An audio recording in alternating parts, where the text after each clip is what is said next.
గుట్టువారెవరు ప్రభో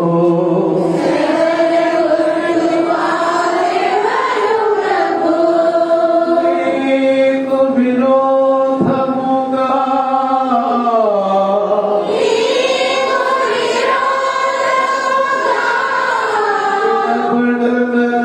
నిలబడగలవారెవరు ప్రభో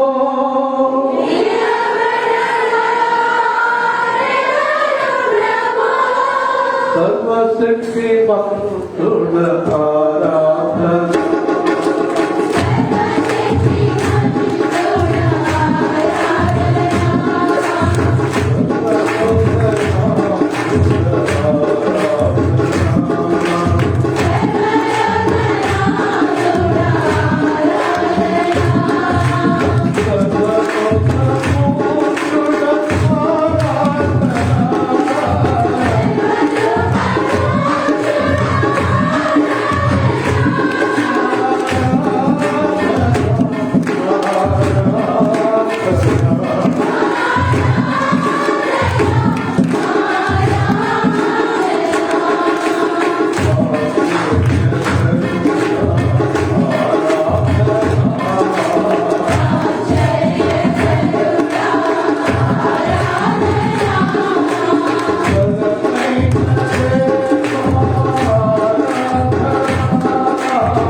సంసప్త వ్యక్తి దేవుడితో మాట్లాడదు. నీ ఆత్మ దేవుడి ఆత్మతో మాట్లాడదు. పెద్దవుల కంటే ఆత్మ ముఖ్యం, శరీరం కంటే మనస్సు ముఖ్యం, శరీరం కంటే హృదయం ముఖ్యం. హృదయంతోటి, మనస్సుతోటి, ఆత్మతోటి ప్రార్థించండి. ప్రభుతో, ఆత్మతో మాట్లాడండి. రహస్యమందు చూచుచున్న నీ తండ్రి నీకు ప్రతిఫలం ఇస్తాడట. మీ హృదయంలో ఉన్న మాట మనుషులకు చెప్తే ఏడం చేస్తాడు, దేవుడికి చెప్తే కార్యం చేస్తాడు. మనుషులతో కాదు, దేవుడితో మాట్లాడండి. హాయిగా ఉంటుంది, ప్రశాంతంగా మాట్లాడుకోవచ్చు. అన్న హృదయంతో ప్రార్థించింది, వెంటనే కార్యం జరిగింది. చదువులు ప్రార్థిస్తున్నాయి, హృదయం దూరంగా ఉంది అన్నాడు ప్రభు. చదువులు ప్రార్థిస్తున్నాయి, హృదయం దూరంగా ఉంది అన్నాడు ప్రభు.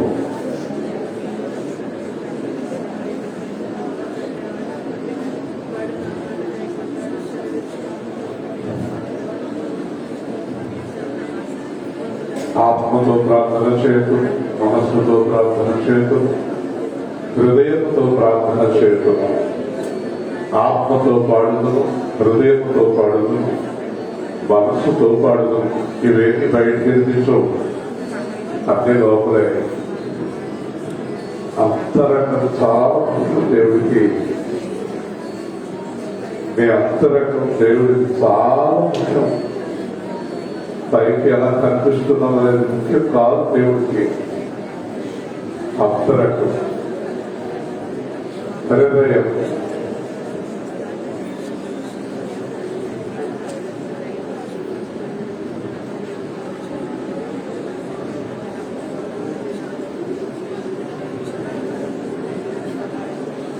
మనసారా ప్రార్థించాం.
యేసు క్రీస్తు నామములో ప్రార్థిస్తున్నాం తండ్రి.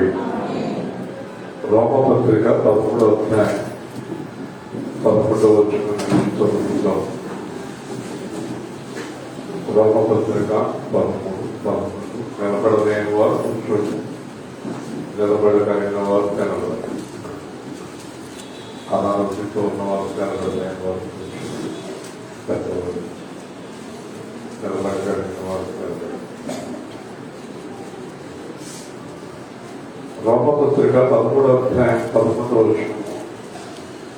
మరియు మీరు కాలశైలికి నిద్ర మేలుకొని వేళ అయినదని తెలుసుకున్నారని చేయండి. మనము విశ్వాసమైనప్పటికంటే ఇప్పుడు రక్షణ మరి మనకు సమీపంగా ఉన్నది.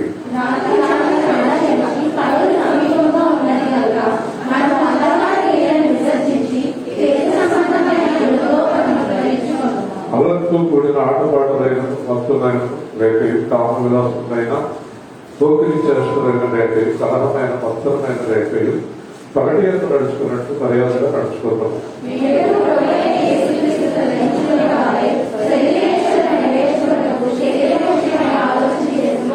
కూర్చుందాం. కొద్దిసేపు మీకు రాజకీయ వాక్యాన్ని అందిస్తాడు. తర్వాత మనం ప్రధాన వాక్యం పెడదాం. ప్రత్యేకమంటే దేవుని మాటలు.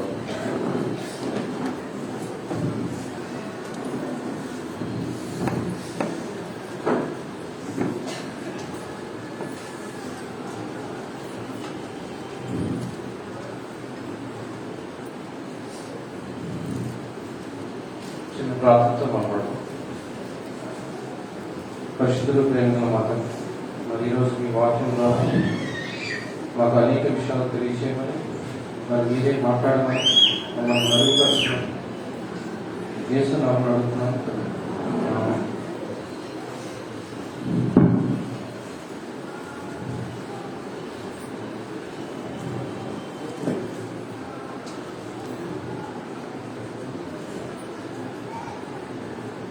ఈరోజు నేను చెప్పబోయే వాక్యము మీరు చాలాసార్లు వినే ఉంటారు. ఆదికాండం 3వ అధ్యాయం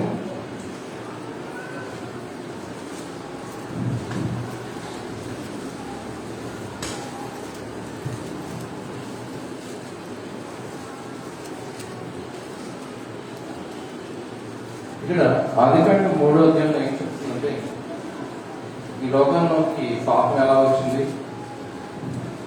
పాపం వల్ల మనకు కలిగిన పర్యవసానాలు ఏంటి, దానివల్ల మనం అందరూ ఎలా ఇబ్బందుల్లో పడ్డాము, ఇవన్నీ 3వ అధ్యాయం చెప్తుంది.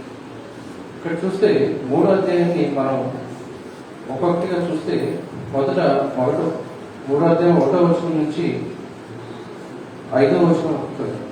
దేవుడైన యెహోవా చేసిన సమస్త భూజంతువుల్లో సర్పము యుక్తిగలదై ఉండెను.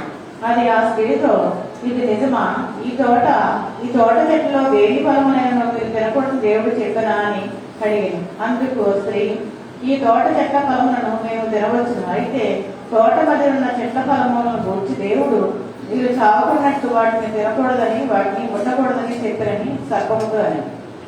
అందుకు సర్పం, మీరు చావనే చావరు, ఏలైనగా మీరు వాటిని తిరుదినమున మీ కన్నులు తెరవబడని, మీరు మధ్య చెట్లు ఎరిగిన వారి దేవతల వలె ఉందని దేవునికి తెలియదని స్త్రీతో చెప్పగా. అయితే నేను ఈ వాక్యం ద్వారా ఏం చెప్పాలనుకుంటున్నా అంటే, మనకు చాలా మంది తెలుసు ఏంటంటే దేవుడి ఆజ్ఞను మనం పాటించకపోవడమే పాపం అని.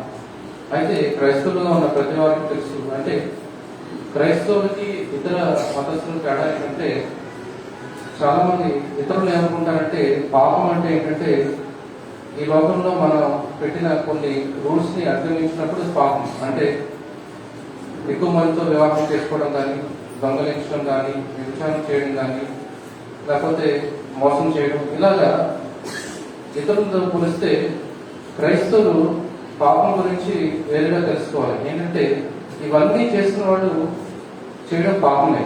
అయితే క్రైస్తవులు మాత్రం పాపం అంటే దాని అర్థం వేరే ఉంది. ఏంటంటే దేవుడు చెప్పిన దాన్ని చేయకపోవడమే పాపం. ఇది మనందరికీ తెలుసు. అంటే దేవుడు చెప్పింది చేయకపోవడమే పాపం అని, అంటే దేవుడికి విధేయత చూపించకపోవడమే పాపం అని.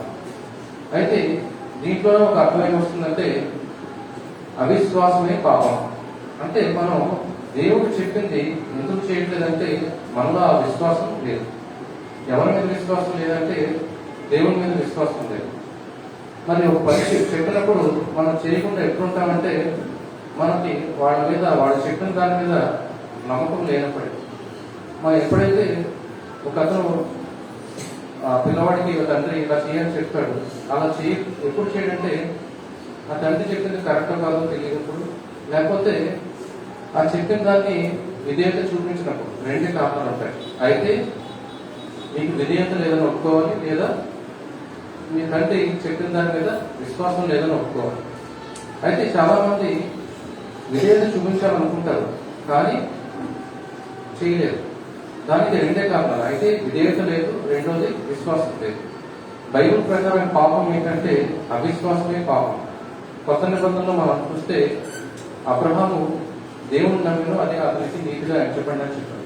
అయితే అదే వాక్యంలో ఇంకొక అర్థం తీసుకుంటే ఎవరైతే దేవుని నమ్మి విశ్వాసించలేదో వాడు అవినీతిలో ఉన్నట్టే.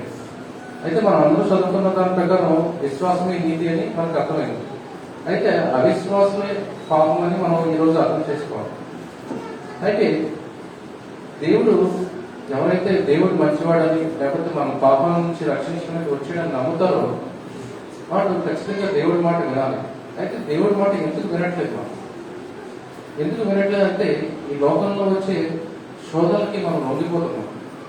అయితే ఇక్కడ ఆదికాండం 3వ అధ్యాయం మనం చూసినట్టయితే ఆ శోధన ఎలా వచ్చింది? ఇక్కడ మనం చదివిన 1వ అధ్యాయం 1వ వచనం నుంచి 5వ వచనం వరకు సాతాను రూపంలో శోధన వచ్చింది. మొదట ఆదాము హవ్వ దగ్గరికి సాతాను రూపంలో శోధన వచ్చింది. అయితే ఆ శోధన ఏంటంటే ఇక్కడ వీళ్ళు చేసిన పని ఏంటంటే ఆ సాతాను చెప్పేదంతా వినడం. అయితే ఎప్పుడైతే మనం ఒక మనిషి చెడ్డవాడని లేకపోతే అతను మంచివాడు కాదని తెలిసినప్పుడు ఇంకా మనం వినడానికి మనం ఆసక్తి చూపించకూడదు. మొదటే మనం ఆ సాతాను చెప్పేది సాతాన్ని నువ్వు నాతో ఏం చెప్పొద్దని పంపిస్తే అక్కడితో ఆ పాపంలోనికి మన దిగం. అయితే ఇక్కడ సాతాను చెప్పిందంత వినడమే కాకుండా సాతాను చెప్పింది పాపం నమ్మింది. అంటే సాతాను చెప్పేది నిజమేమో అని నమ్మింది. అక్కడ మనకు 2 విషయాలు కనపడుతున్నాయి. సాతాను చెప్పింది నమ్మింది అంటే దేవుడు చెప్పింది అబద్ధమని ఒప్పుకుంటుంది. అంటే దేవుడు మనకి ఏదో ఒక మంచి విషయాన్ని ఇవ్వకుండా దాచేసి మనకి మామూలు విషయాలు అంటే అనేక చెట్లని అక్కడ ఆదాము హవ్వకి కావలసినవన్నీ దేవుడు ఇచ్చాడు. మంచి ఆరోగ్యం ఇచ్చాడు. ఎటువంటి శ్రమ లేకుండా ఇప్పుడైతే మనం అన్ని పొలాలు పండించుకుని తినాలి. అప్పుడు ఎటువంటి శ్రమ లేకుండా పళ్ళు అన్ని ఏది కావాలంటే తినొచ్చు. ఆ తోటలో ఆనందంగా బతకొచ్చు. దేవుడే ప్రతి సాయంత్రం వచ్చి వాటితో సమయం గడుపుతాడు. ఇవన్నీ దేవుడు ఇచ్చాడు. అయితే ఇక్కడ సాతాను చెప్పిన ఒక విషయం ఏంటంటే నీకు దేవుడు ఏదన్నా ఒకటి తినొద్దని చెప్పాడా అంటే దాని అర్థం ఏంటంటే సాతాను ఏం చెప్తుందంటే దేవుడు నీ నుంచి ఏదో ఒకటి దాచిపెట్టాడు. చాలా మంచిది దాచిపెట్టి మామూలుగా ఉండేది అన్ని నీకు ఇచ్చాడు, కానీ చాలా మంచిది చాలా మంచి ఫలం ఒకటి దాచిపెట్టాడు మీ ఇచ్చేది చెప్పింది సాతాను. అయితే ఇక్కడ హవ్వ ఏం చేసిందంటే ఆ సాతాను చెప్పింది నిజమేమో అని నమ్మింది. నమ్మకపోతే ఇక్కడ ఇంకేముండదు తర్వాత జరిగింది. నమ్మింది.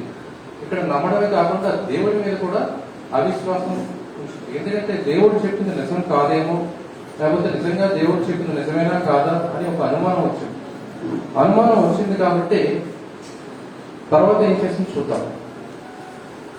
6వ వచనం నుంచి స్త్రీ ఆ వృక్షము ఆహారము మంచిదియు పనులకు అందమైనదియు వివేకమిచ్చు రమ్యేదైన చూచినప్పుడు ఆమె దాని ఫలములో కొన్ని తీసుకుని తిని తనతో పాటు తన భర్తకుని ఇచ్చింది. అతను కూడా తినేను. చాలు. అయితే తర్వాత ఏం చేసిందంటే మొదట సాతాను చెప్పింది నమ్మి అక్కడితో వదిలిపెట్టలేదు. అది నిజమా కాదా అని పరీక్షించడానికి తర్వాత ఏం చేసిందంటే ఆ వృక్ష ఆహారములు మంచిది కన్నులకు అందమైనది వివేకం ఇచ్చు రమ్యమైనదని ఉండుట చూసినప్పుడు ఆమె దాని ఫలములో కొన్ని తీసుకుని తిని తనతో పాటు తన భర్త కూడా ఇచ్చింది. అయితే ఇక్కడ మనం తెలుసుకోవాల్సింది ఏంటంటే మనం అవిశ్వాసంలోకి ఎలా జారుకుంటామంటే పాపంలోకి ఎలా వెళ్తామంటే మనం చాలా విషయాలు తెలుస్తూ ఉంటాయి. అయితే బైబిల్ మనం చదువుతున్నప్పుడు దేవుడి వాక్యం మనకు అనేక విషయాల్లో మనకి దారి చూపిస్తుంది. కానీ మనం ఏం చేస్తామంటే మళ్ళీ ఎవరో ఒక కొత్త విషయం చెప్పినప్పుడు ఇది నిజమా కాదా, బైబిల్లో చెప్పింది నిజమా కాదా, లేదంటే వీళ్ళు చెప్పేది కూడా కరెక్ట్ గానే ఉంది కదా అని సరే వీళ్ళు చెప్పింది ఒకసారి చేసి చూద్దామని ఆ ఆలోచనను అక్కడ వదిలిపెట్టకుండా దాన్ని మళ్ళీ క్రియారూపంలో మనం చేస్తాం. ఇక్కడ హవ్వ కూడా అదే చేస్తుంది. ఆ పండు నిజంగా మంచిదా కాదా దాన్ని చూసినప్పుడు ఎప్పుడు కూడా పాపం చాలా ఆకర్షణీయంగా ఉంటుంది. ఆకర్షణీయంగా లేకపోతే మన శోధన టెంప్టేషన్. ఇప్పుడు మనకి టెంప్టేషన్ ఎప్పుడు వస్తుంది? ఒక మంచి ఆహారం ఎదురుగా ఉన్నప్పుడు, మంచి సువాసన వచ్చినప్పుడే మనం అది తినాలనుకుంటాం. ఆహారం చెడిపోయినప్పుడు లేకపోతే రోజు తినే ఆహారం ఎదుర్కొని ఉన్నప్పుడు ఎవరికి కూడా ఇది తిందామనే ఆలోచన రాదు, తినకుండా ఉండడానికి పెద్ద విషయం కాదు. మనం ఎప్పుడు టెంప్ట్ అవుతామంటే చాలా ఆకర్షణీయంగా కనపడినప్పుడు. ఒక మనిషిని అలాగే చూస్తూ ఉంటాం. ఎందుకు? ఆకర్షణీయంగా ఉంటే. ఆకర్షణీయంగా లేకపోతే ఎవరు వాళ్ళ వైపు చూడరు. ఒక వస్తువు కానీ లేకపోతే ధనం కానీ. ఇప్పుడు అక్కడ ఏదో ఇప్పుడు మనం చూస్తే చాలా మంది 50% ఆఫర్ అని 70% ఆఫర్ అని చెప్పినప్పుడు మాత్రమే దాని వైపు చూస్తే అసలు ఏముంటుందో ఎంత తక్కువ ధరలో వచ్చేస్తుంది. మిమ్మల్ని ఏం చేస్తుందంటే మీకు అవసరం లేకపోయినా మీరు అక్కడికి వెళ్ళి చాలా తక్కువకి ఇస్తున్నారు కాబట్టి వెళ్ళి చూద్దామని. అయితే పాపం ఎప్పుడు కూడా మిమ్మల్ని ఆకర్షిస్తుంది. మీరు ఆకర్షించకపోతే ఎవరు కూడా దానికి లోనవ్వరు. ఇక్కడ కూడా మనం వాక్యంలో చూస్తే ఆ వృక్షము ఎక్కడ ఉందంటే ఆ వృక్షము కరెక్ట్ గా మధ్యలో ఉంది. అంటే ప్రతిరోజు చూస్తే ప్రతిరోజు కనబడే చోటే దేవుడు దాన్ని పెట్టాడు. అయితే మరి దేవుడు దాన్ని అంత కనబడేలా ఎందుకు పెట్టాడు? అది ఎక్కడో ఒక మూల పెట్టుకుంటే వీళ్ళకి కనబడదు కదా. అయితే ఇక్కడ దేవుడు మనకి ఏం నేర్పించాలనుకుంటున్నాడంటే మనం లోకంలోనే ఉండాలి. ఒకవేళ మన ఈ చర్చి ఎక్కడో ఒక అడవిలో కట్టుకుని అక్కడే అందరూ ఉండి లోకంతో సంబంధం లేకుండా అక్కడే జీవిస్తే కనుక అందరూ పరిశుద్ధులుగానే ఉంటారు. మరి దేవుడు అలా మనం ఏదైతే బ్రతకమంటున్నాడో అలా మనం బ్రతకలేం. మనం ఈ లోకంలోనే ఉంటారు. అనేక మంది ఇప్పుడు ఉద్యోగం చేస్తారు, వ్యాపారాలు చేసుకుంటారు, అనేక మందితో సంబంధం కలిగి ఉంటారు. అయితే దేవుడు మనకి ఏం చెప్తున్నాడంటే దేవుడి మీద మనకు పరిపూర్ణమైన విశ్వాసం ఉంటే, దేవుడు చెప్పింది నిజంగా కరెక్టే అని మనం నమ్మినట్టయితే మనం పాపంలో పడము. కాబట్టి మనం పాపం ఎప్పుడు పడతామంటే దేవుడి మీద విశ్వాసం లేనప్పుడు. విశ్వాసం అంటే ఏంటి? దేవుడు చెప్పిన వాక్యాన్ని మీరు నడుచుకోవడం. చెప్పినట్టు నమ్మి మనం దాని ప్రకారం నడుచుకుంటే మనం విశ్వాసం కలిగి ఉన్నట్టు. కాబట్టి ఈ స్త్రీ చూసి చాలాసేపు చూసిన తర్వాత అది మంచిది, రమ్యమైనదని అనుకొని తను తింది, తన భర్త కూడా ఇచ్చింది. అయితే పాపం కూడా మనలో కూడా చాలా మంది ఎలా ఒక కుటుంబంలో ఎలా ప్రవేశిస్తుందంటే భర్త కానీ భార్య కానీ ఒక దేవుడికి వ్యతిరేకమైన పని చేసి వాడు చేయడమే కాకుండా భార్య కానీ భర్త కానీ చెప్పి ఇది మంచిదే, దీంట్లో చెడు ఏమీ లేదు, ఇది బైబిల్లో ఇది కరెక్ట్ గా ఇలాగే చేయాలని రాసుకోలేదు కదా, ఇలా కూడా చేయొచ్చు అని భర్తని కానీ భార్య కానీ వాడిని కూడా కన్విన్స్ చేసి ఇద్దరు పాపంలో పడుతున్నారు. ఇలా మనం చూస్తే ఇంకా తర్వాత చూస్తే 7వ వచనం నుంచి అప్పుడు వారిద్దరి కన్నులు తెరవబడను. వారు తాము దిగంబరులను తెలుసుకొని అందరూ పాపలు పుట్టి తమకు కట్టడమని చేస్తుంది. చల్లపడిన ఆదాము అతని భార్యలు తోటలో సంచరించుతున్న దేవుడైన యెహోవా స్వరం విని దేవుడైన యెహోవా ఎదుటికి రాకుండా తోట చెట్ల మధ్యలో దాగుకొనగా. తర్వాత మొదట మనం చూస్తే మొదట 5 వచనాల్లో సాతాను చెప్పింది నమ్మాము. నమ్మిన తర్వాత ఏం చేసింది? అది నిజమా కాదా అని పరీక్షించి తినేసింది. తినడమే కాకుండా తన భర్త కూడా ఇచ్చింది. అంటే పాపం చేశాడు. పాపం చేసిన తర్వాత ఇక్కడ చూస్తే దేవుడు వచ్చినప్పుడు దేవుడికి ఎదురుగా వాడు రాలేకపోతున్నారు. ఎందుకు రాలేకపోతున్నారంటే వీళ్ళకి దేవుడికి మధ్య ఏమొచ్చిందంటే పాపం వచ్చింది. ఆ పాపం ఎందుకు వచ్చిందంటే వీళ్ళు దేవుడు చెప్పింది వినకపోవడం వల్లే ఆ పాపం అనేది అడ్డుగోడగా వచ్చింది. ఇప్పుడు మనకు కూడా మన జీవితాల్లో కూడా దేవుడికి మనకి మధ్య ఏముందంటే పాపం ఉంది. అయితే పాపం నేను చెప్పినట్టు చాలా మంది అనుకున్నట్టు పాపం అంటే ప్రతిసారి పాపం అంటే ఈ లోక సంబంధమైన పాపం కాదు, అవిశ్వాసం. అంటే దేవుడు వాక్యాన్ని విని దాని ప్రకారం నడుచుకోకపోవడమే పాపం. దేవుడి మీద పరిపూర్ణమైన విశ్వాసం లేకపోవడమే పాపం. ఇక్కడ మనం చాలా అధ్యాయం మనం చాలా వాగ్దానం చూస్తే దేవుడు మనల్ని ఎల్లప్పుడూ కాపాడతాడని, మీకు కావాల్సిన ప్రతి దేవుడు ఇస్తాడని వాక్యం చెప్తున్నప్పుడు మళ్ళీ మన జీవితం ఏమైపోతుంది, మన జీవితం ఎలా మారబోతుంది, మన ఆరోగ్యం ఎలా ఉంది, తర్వాత ఏమవుతుంది, ఇలాగా మనం ఆలోచిస్తున్నాం. ఆ ఆలోచనలే అవిశ్వాసం. మనం మాట్లాడే మాటల్లో మనం విశ్వాసం చూపిస్తున్నామా అవిశ్వాసం చూపిస్తున్నామా మనకు తెలుసుకోవాలి. మనం మాట్లాడే ప్రతి మాట దేవుడికి మహిమకరంగా ఉందా లేకపోతే దేవుడు చెప్పిన దానికి వ్యతిరేకంగా ఉందా? ఏమో రేపు ఏం జరుగుతుందో మాకు తెలియదు, లేకపోతే మా జీవితం ఎలా ఉంటుందో మాకు తెలియదు, ఇలా మీరు మాట్లాడుతున్నారంటే మీరు దేవుడి మీద విశ్వాసం లేనట్టే. ఒకసారి దేవుడి మీద విశ్వాసం పెట్టిన వాడి జీవితం దేవుడి చేతిలో ఉంది. మళ్ళీ మీరు ఇలాంటి అవిశ్వాసమైన మాటలు ఎందుకు వస్తున్నాయంటే మీకు దేవుడికి మధ్య ఆ అడ్డుగోడ పాపం, ఆ పాపం ఏ రూపంలో ఉందంటే అవిశ్వాసం రూపంలో ఉంది. కాబట్టి తర్వాత చూస్తే దేవుడిని యెహోవా ఆదామును పిలిచి నీవు ఎక్కడున్నావని. అందుకతడు నేను తోటలో నీ స్వరం వినినప్పుడు నేను దిగంబరిగా నుండి గనక భయపడి దాగుకుంటున్నాను. అందుకైన నీవు దిగంబరగా నీకు తెలిపిన వాడెవడు? నీవు తినకూడదని నేను నీకు ఆజ్ఞాపించిన వృక్షఫలము తింటివా అని అడిగాను. అందుకు ఆదాము నాతో నుంటకు నీవు నాకు ఇచ్చిన ఈ స్త్రీ ఆ వృక్షఫలము కొన్ని నాకు ఇవ్వాలని తింటిదని. అయితే ఈ వర్షంలో మనం చూస్తే దేవుడు అడిగినప్పుడు ఆదాము ఏం చెప్తున్నాడంటే నువ్వు ఇచ్చిన స్త్రీయే నన్ను ఈ పండుగ తినేలా చేసింది అని చెప్తున్నాడు. అంటే దేవుడే తప్పు చేశాడని ఇండైరెక్ట్ గా చెప్తున్నాడు. అంటే దేవుడు తప్పు చేయడం అంటే ఏంటి? నువ్వు ఇచ్చిన హవ్వే నాకు ఈ పండు ఇచ్చింది, హవ్వే ఇచ్చింది కాబట్టి నేను తిన్నాను, నేను ఏ తప్పు చేయలేదు. ఇక్కడ క్రైస్తవుల్లో కూడా మనం లోతుగా చూస్తే ఎక్కడ పాపం ఉందంటే పాపాన్ని ఒప్పుకోకపోవడమే పాపం. అంటే నాలో ఈ లోపం ఉంది, నాలో ఈ అసమర్థత ఉంది, లేకపోతే నేను దీనికి సమర్థులు కాదు, లేకపోతే నేను చేయలేను, నేను పాపం చేశాను, నేను అబద్ధం ఆడాను, నేను ఒక పెద్ద తప్పు చేశాను అని ఒప్పుకోకపోవడమే పాపం. ఇక్కడ ఆదాము ఏం చెప్తున్నాడంటే నేను పాపం చేయలేదు కానీ నా చేత చేయించు. అంటే మనం కూడా అంతే. ఏంటంటే ఎందుకు ఇలా చేయలేకపోయా అంటే మనం ఖచ్చితంగా నేను చేయలేదో ఒప్పుకోము. ఇది నేను చేయలేకపోయాను ఒప్పుకోము. ఎందుకు చేయలేకపోయా అంటే అతనికి అప్పచెప్పిన పని మీరు అతనికి అప్పచెప్పారు, అతను సగం చేశాడు, అతను ఆ సగం సర్వీస్ చేయలేదు కాబట్టి నేను సర్వీస్ చేయలేదు, అతను త్వరగా రాలేదు కాబట్టి నేను లేట్గా వచ్చాను, లేకపోతే ఇలాగ ప్రతిదీ కూడా మనం ఒప్పుకోం. మనం చేసిన తప్పుని ఇది నేను చేసిన తప్పే క్షమించండి అని ఒప్పుకోం. ఇక్కడ పాపం ఎలాగో చేశారు.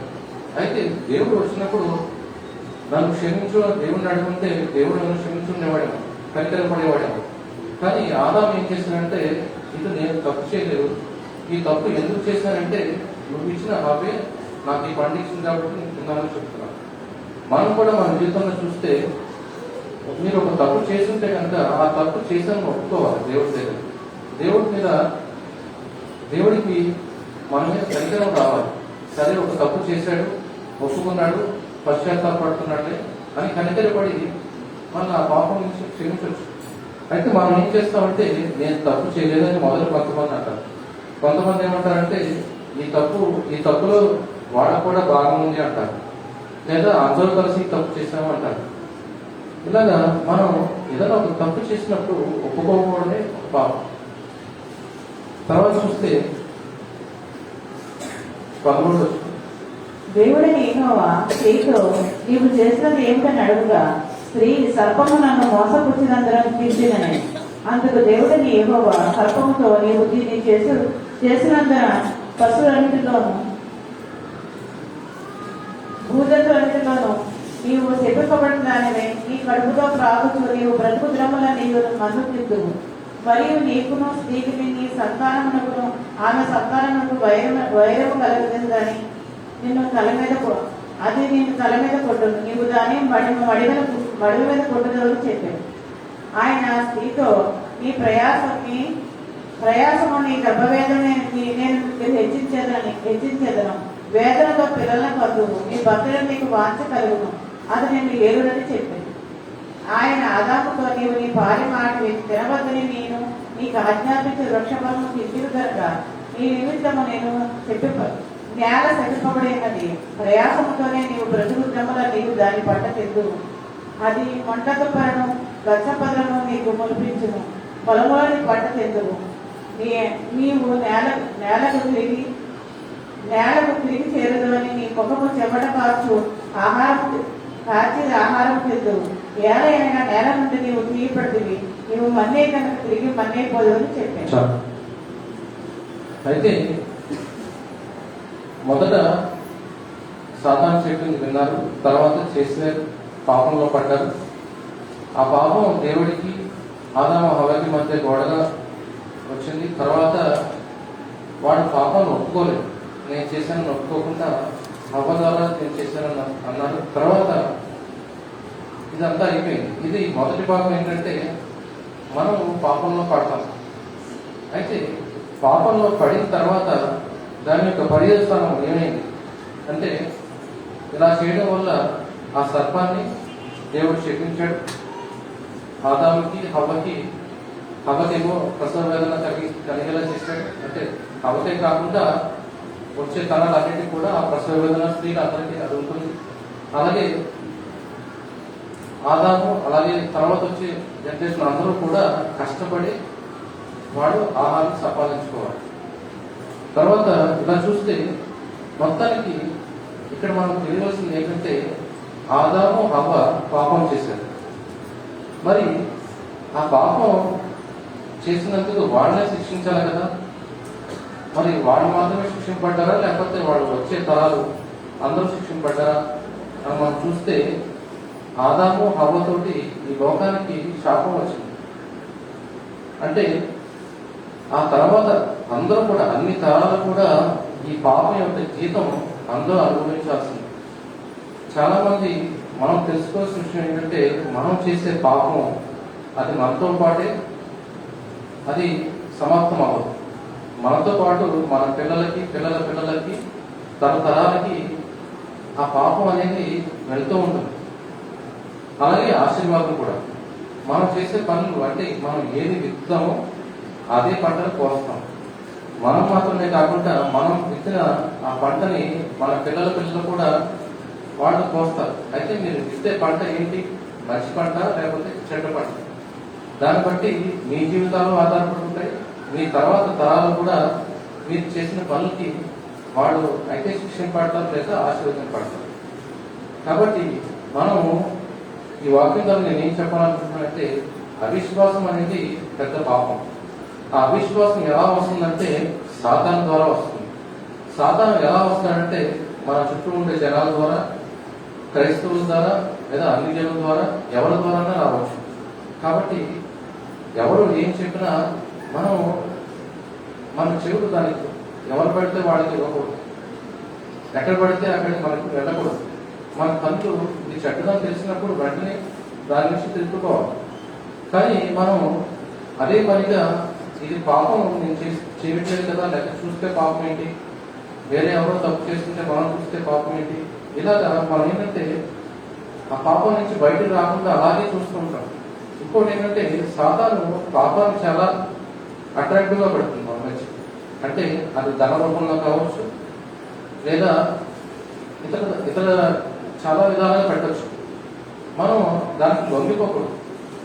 మనం ఎప్పుడు లొంగిపోతాం అంటే దేవుడు చెప్పిన వాక్యాన్ని పక్కన పెట్టినప్పుడే మనం లొంగిపోతాం. అయితే ఆ పాపంలో పడడం ద్వారా దానివల్ల వచ్చే జీతం ఎప్పుడు కూడా సాతాను. కాకపోతే అది నమ్మి, అది నిజమైన నమ్మి మనం దేవుని వాక్యాన్ని పక్కన పెట్టి వాళ్ళ జీవితాల్లోకి మనం వెళ్తాం, మనం కూడా పాపంలో పడతాం. కాబట్టి కొత్త నిబంధనలు కొన్ని అధ్యాయాలు చూస్తే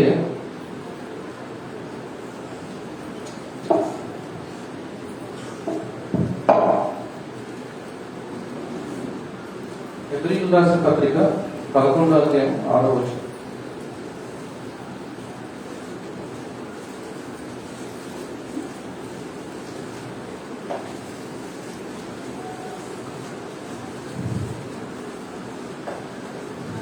పదకొండు 6వ వచనం,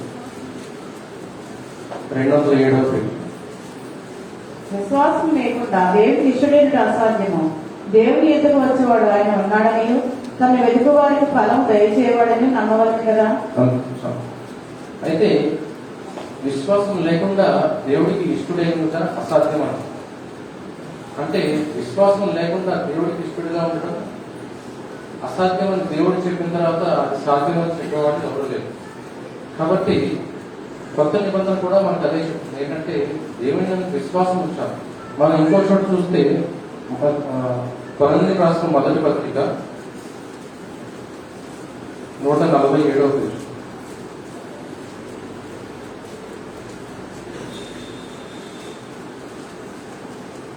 రెండవ అధ్యాయము 5వ వచనం.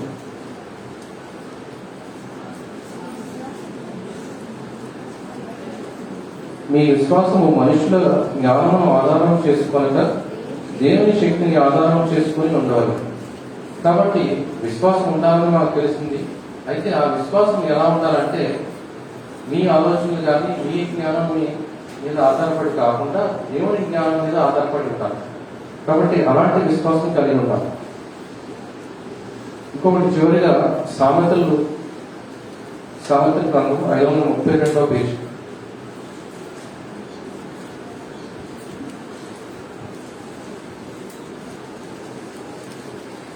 మూడో అధ్యాయము 5 నుంచి 5-6 వచనాలు.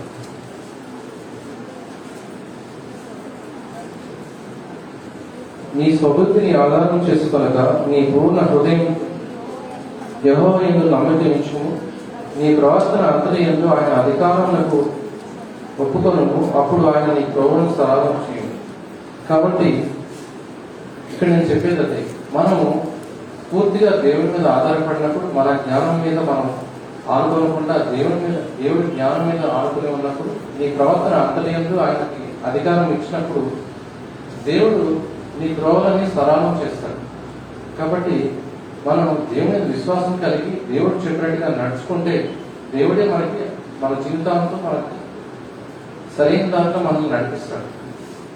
చిన్న వాక్యము దేవుడు దీవించిన కాక ప్రార్థన చేసుకో. పరిశుద్ధుల ప్రేమలో మా తండ్రి, మరి ఈరోజు మీరు చెప్పినట్టుగా మీ అందు పరిపూర్ణమైన విశ్వాసం కలిగి జీవించడానికి మరి మీరే మాకు జ్ఞానం అనుగ్రహించమని, మరి మీ యొక్క కృపను మాకు అనుగ్రహించమని యేసునామమున అడుగుతున్నాం.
హై బాబోయ్, హై బాబోయ్.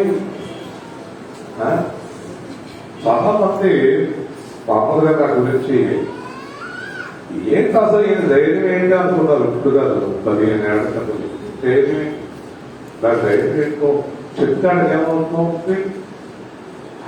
ఆయన అనుభూతి తెలుస్తుంది కానీ నా చూస్తే వాళ్ళకి ఏమవుతుంది, ఏంటి ధైర్యం ఏంటి. చాలా మంది ఏమనుకున్నారంటే మీరు అందరూ ఒకవేళ మీరు కూడా ఏమనుకుంటారంటే నాకు ధైర్యం అనుకుంటే ఈయన ధైర్యం ఏంటంటే ఈయన ఎక్కడో చాలా డబ్బు దాచాడు.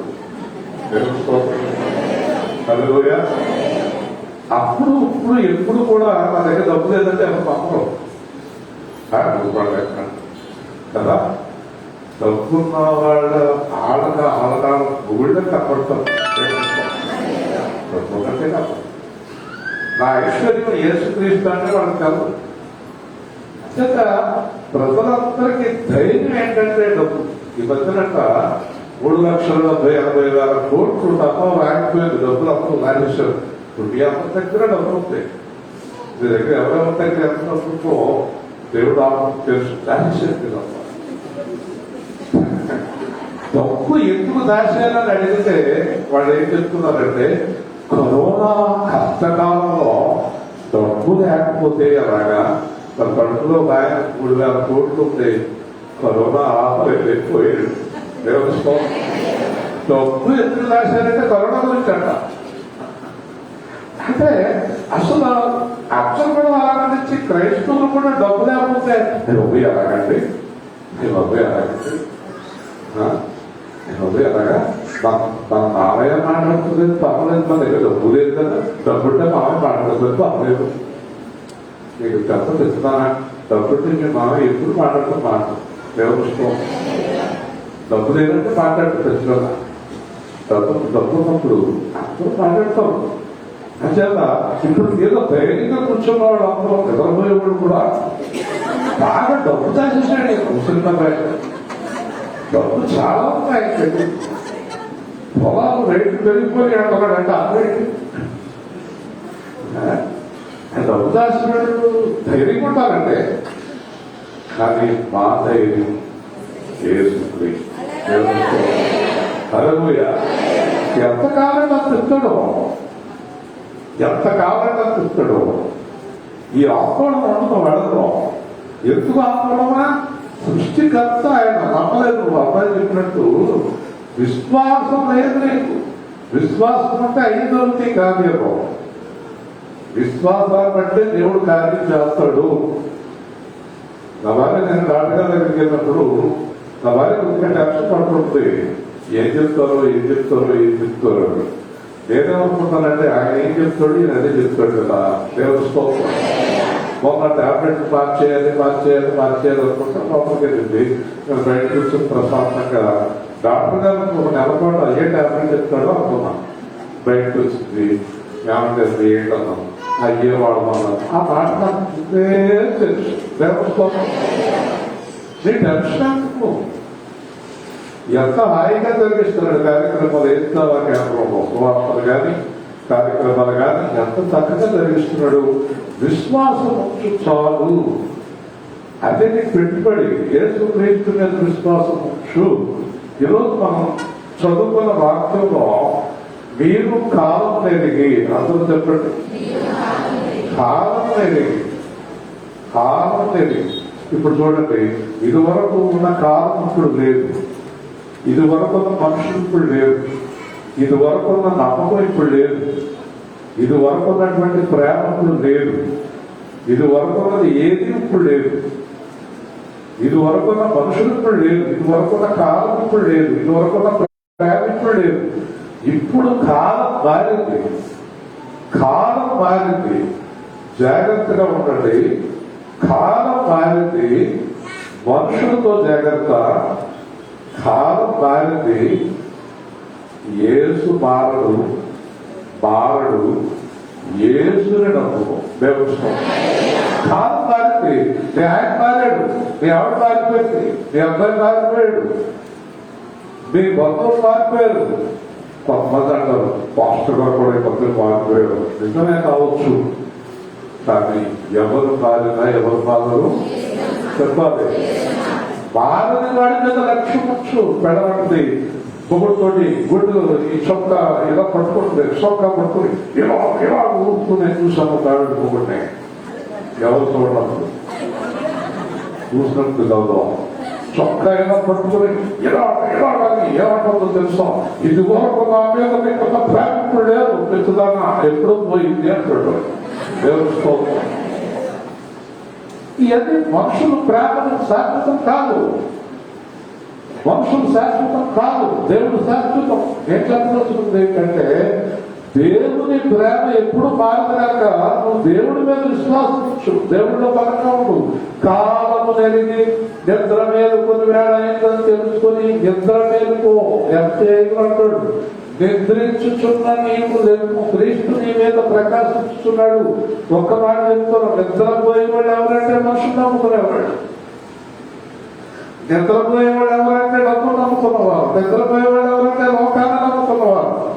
నిద్రపోయేవాడు ఎవరంటే ఆడపెట్టి ఆడనాడు నమ్ముకున్నవారు. నువ్వు నిద్రపోయే జీవితంలో ఉండదు, మెలకు కలిగి ఉన్నట్టే యేసు మీద లక్ష్యం నుంచి జీవించు. అంటే నిద్ర నుంచి పేరు యేసుక్రీస్తు వైపు నీ హృదయం తిప్పుకో. నా కొడుకు ఏదో వస్తాడు, నా కూతురు ఏదో చేస్తాడు, నా కోడ ఏదో చేస్తుంది, నా మనవడు ఏదో చేస్తాడని అనుకోకో. ఈ భ్రమలో జీవించుకో. ఇంకా చాలా మంది దగ్గర ఒక సెక్యూరిటీ డబ్బు ఉంది పర్వాలేదు అనేటటువంటి భావం ఉంది. నేను చెప్తున్నాను, డబ్బు లేనప్పుడు ఒక సంతోషం, డబ్బు ఉన్నప్పుడు ఉండదు. డబ్బు లేనప్పుడే సంతోషం. దేవుడి మీద ఎక్కువ ఆధారపడ్డాడు, డబ్బు ఉన్నప్పుడు దేవుడి మీద ఆధారం తగ్గిపోతూ ఉంటుంది. ఎవరు లేనప్పుడు దేవుడి మీద ఎక్కువ ఆధారపడతాం, అందరూ ఉంటే ఎక్కడ మీద ఆధారపడతాం. బాగా గుర్తుపెట్టుకోండి, నిద్ర మీద కొన్ని వేళ ఏమిదని తెలుసుకుంటే మనము విశ్వాసులమైనప్పటికంటే ఇప్పుడు రక్షణ మనకు మరి సమీపంగా ఉంటుంది. హల్లెలూయా. బలంగా వినండి ప్రతి మాట. మీరు 20 ఏళ్ళు అయింది, 30 ఏళ్ళు అయింది, 40 ఏళ్ళు అయింది, 10 ఏళ్ళు అయింది, 15 ఏళ్ళు అయింది, 5 ఏళ్ళు అయింది, దేవుడు నమ్ముకోండి. కానీ మీరు ఏం చేయాలి తెలుసా, దేవుడిని నమ్ముకున్న రోజు నుంచి రోజు రోజు రోజు రోజు రోజు రోజు రోజు రోజుకి కూడా మీరు దేవుడికి దగ్గరైపోవాలి. దేవుడు ఎందుకంటే మనం మరణానికి దగ్గర అవుతున్నాం, మరణానికి దగ్గర అవుతున్నాం. నీ బాధాకరమైనప్పటికీ కూడా ఒకరోజు నీ వేదిక మీద నేను ఉన్నాను కొన్నాళ్ళకి, అది బాధే కానీ తప్పదు. మనం మరణానికి దగ్గర అవుతున్నాం, ఉంటాము. కానీ మరణం ఎంత వేదైందంటే క్రైస్తవులకి అంటే విశ్వాసము గలవారే మృతి పొందిరి. విశ్వాసములో మరణించే వారికి మరణం ఎంత గొప్పదంటే మరణించిన వెంటనే ఆయనతో కలుసుకుంటాం. దేవుడు హల్లెలూయా. మీరు బ్రతుకు మీద ఎక్కువ ఆశ పెట్టుకుని ఎవరు తప్పులు చేసేవారు, ఎవరు పాపాలు చేసేవారు, నా పిల్లలు బాగా చూసుకోవాలి, నా పిల్లలు బాగా చూసుకోవాలి, నా కుటుంబాలు బాగా చూసుకోవాలి, పెద్ద మేడ కట్టాలి, పెద్ద మూడ కట్టాలి, పాపం కొనాలి, మేడ కొనాలి, మిద్దరు కొనాలి, అది ఇది బంగారం వస్తువులు వాహనాలు, ఈ గోడపడి తలంత తిరిగిపోయి దేవుడికి దూరం అయిపోయేవారు చాలా కష్టాల్లో, బాధల్లో, శ్రమలో పడతారు. మీ ఆయనేడమ్మా తగ్గదు, మీ ఆయనేడమ్మా తగ్గమంటారు, మీ ఆయనేడమ్మా తగ్గనే ఉంటారు, మీ ఆయనేడమ్మా లేడు ఏమయ్యాడు, పనులు ఉంటే ఆయన వెళ్ళిపోయాడు, పనులు పోతాడు. దేవుడు లేడు, ప్రార్థన లేడు, వాక్యం లేడు, పన్ను ఉన్నాడు. ఎప్పుడు ఒకటే పని, దరిద్రం పని, జీవితాన్ని నిర్ణయించే శాసనం. నీ జీవితాన్ని నిర్ణయించి నీ జీవితం మీద అధికారి పని కాదు, అధికారి డబ్బు కాదు, అధికారి పడ కాదు, ఒకటి కాదు, నీ జీవితం మీద అధికారి యేసుక్రీస్తు కాదు. కాదండి, నేను దీనివల్ల బతుకుతున్నాను, నేను దీనివల్ల బతుకుతున్నాను. ఏంటి దేనివల్ల బతుకుతున్నావు? మనం జీవించు సంవత్సరములు ఆయన వలన అధికములు. దేవుడు అర్థమవుతుందా? నేను చెప్పేది అర్థం అవుతుందా మీకు? అందుచేత నిద్ర మేలుకోండి. విశ్వాసులమైనప్పటికంటే మీరు రోజు దేవుని వాక్యం సువార్తలు అక్కడ ఇక్కడ ఇంత వాక్యం విని మీరైనా మళ్ళీ ఆ పాత జీవితం కప్పులోకి పోతుంటామండి. అలా అనుకుంటాట ఇంకా రక్షణ సమీపంగా, రక్షకుడు సమీపంగా ఉంటాడు. ఎందుకంటే మన ప్రాణం ఎప్పుడు వెళ్ళిపోతుందో అప్పుడు నేరుగా రక్షకుడిని చూడబోతున్నామా దేవుడు. హల్లెలూయా. యేసు క్రీస్తుని ఎప్పుడు చూస్తానా అనే లక్ష్యంతో జీవించాలి. ఆ మేడ ఎప్పుడు పట్టుకుంటానా, లేదంటే అలా ఎప్పుడు ఉంటానా, నా పిల్లలందరూ కూడా నా ఒక్కొక్కరు ఒక్కొక్క ఆలోచన వస్తే ఎలా ఉంటాయి? ఏ ఆలోచన కలదు? డబ్బు ఆలోచన నీ జీవితాన్ని పొందనేసేస్తుంది. రాత్రి పగలు నీకు నిద్ర లేకుండా చేసేస్తుంది. ధనాపేక్ష సమస్తమైన కీడులకు మూలం. పాత్రలు కూడా ఇదే పనులు కడిపేస్తున్నారు. ఎక్కడికక్కడ వాళ్ళు ప్రసంగాలు తీయ ఉంటాయి, ప్రసంగాలు తీయ ఉంటాయి. మొదలెట్టి కానీ చివరిదాకా ఏ ప్రసంగాలు ఉంటాయి. కానీ పరలోకం గురించి ఎవరు చెప్పరు, కేసు గురించి ఎవరు చెప్పరండి, సకాలు ఎవరు చెప్పరండి. ఎందుకంటే కింద ఉన్న వాళ్ళ ఆలోచన అదే, పైన ఉన్న వాళ్ళ ఆలోచన అదే. చాలా సంఘాల్లో ఇదివరకు నా దగ్గర కూడా వచ్చేవారు, ఏమండి నాకు ఎవరో 4 లక్షలు ఇవ్వరండి, ప్రార్థన చేయండి. ఎవరో 4 లక్షల వరకు ప్రార్థన చేయండి. కొన్ని సంఘాల్లో విశ్వాసమే చెప్తారు, అయినా ప్రార్థన చేస్తే ఈ 4 లక్షల దాకా వచ్చేస్తుంది. కానీ గుర్తుపెట్టుకో, అయ్యగారికి 1 లక్ష రూపాయలు ఇచ్చుకుంటానని కోరుకో. అసలు ఏంటంటే ఈ 4 లక్షలు నీకు వచ్చేస్తుంది, కానీ అయ్యగారికి 1 లక్ష రూపాయలు ఇస్తానని ఒప్పుకో కదండి. కొంతమంది ఏమనుకుంటారంటే 4 లక్షలు రాత్రిగా 1,00,000 అయ్యగారు ఉన్నాయి అనేవాడు కొందరైతే ఇది దుకాణాలు పెట్టుకుని ఇదే పనిలో ఉండే పాస్టర్లు కొంతమంది. అసలు అక్కడ ఉన్నదేంటో తెలుసండి, మీరు ఆలోచిస్తుంది ఒక్కసారి. అక్కడ సువార్త ఉందా, విశ్వాసం ఉందా, వాక్యం ఉందా, పర్వతం ఉందా? ఏమీ లేదు. ఆ విశ్వాసకి ఈ పాస్టర్ గారికి మధ్య ఉన్న బంధం ఏంటంటే ఆ 4 లక్షలు గొడవ. దేవుడు గొడవ లేదు, వాక్యం గొడవ లేదు, పర్వతం గొడవ లేదు. ఎందుకండి ఇలాంటి విశ్వాసాలు? నేను ఒక మాట చెప్తున్నా, మీరు ఎవరికైనా బయటకు ఉన్నాయి రావట్లేదు, దేవుడిని అడగండి, ప్రార్థన చేయండి. దేవుడి చిత్తమైతే వస్తుంది, లేదో పోతుంది. మీ అందరికీ చెప్పాల్సింది ఏంటంటే నాకు 20 కోట్లు రావాలి. అప్పుడు ఏంటంటే దేవుడి స్తోత్రం చెప్తాను. హల్లెలూయా. దేవుడి చిత్తము, దేవుడి చిత్తమైన వస్తుందని పోతుంది. ఏది ఉన్నా, ఏది పోయినా, ఏదున్నా, ఏది లేకపోయినా యేసు నాతో ఉండటమే నాకు ముఖ్యం. దేవుడి స్తోత్రం. అలాగే చెప్పండి. ఎప్పుడు వ్యాపారాలు, ఎప్పుడు గొడవలు, రాత్రి పగలు అదే గొడవ. దేవుడికి సమయం కేటాయించకుండా రాత్రి పగలు. ఇందాక నాకు రాజేష్ చెప్తుంటే ఒక విషయం గుర్తుకొచ్చింది. సాతానంట ఆదాంని హవ్వనే మోసం చేసిందని చెప్తున్నాడు వాడు. హవ్వన మోసం చేసింది, ఆదాంని మోసం చేసింది. నీకు తెలుసా, మీ ఇంట్లో వాళ్ళే మిమ్మల్ని డబ్బులు భూమిలో పడేసి మిమ్మల్ని సాధారణంగా ఎక్కువ మోసం చేసేస్తున్నారు. మీకు తెలియకుంటున్నారు. మీ జీవితాలు అలాగే చాలా మంది, మీ జీవితాలు చాలా మంది జీవితాలు అలాగే కొట్టుకుంటున్నారు. సాధారణ ఎప్పుడో మోసం చేసేసింది. ఇంకా చెప్తున్నాడు, మోసంలో పడకండి పడకండి. ఎప్పుడు పడిపోయారు, ఇంకా పడినందుకు వస్తుందా? పడిపోయారు మోసంలో.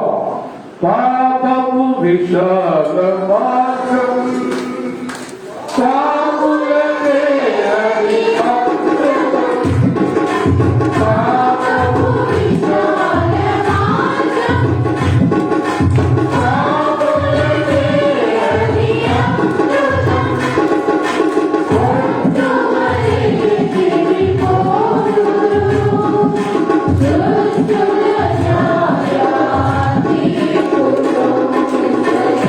Thank you.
చేసుకో, ఉద్యోగం చేసుకో, కాపం చేసుకో, పిల్లలు చదువుకో, ఏదైనా చేయి. కానీ దాంట్లో మునిగిపోయినా కుదరదు.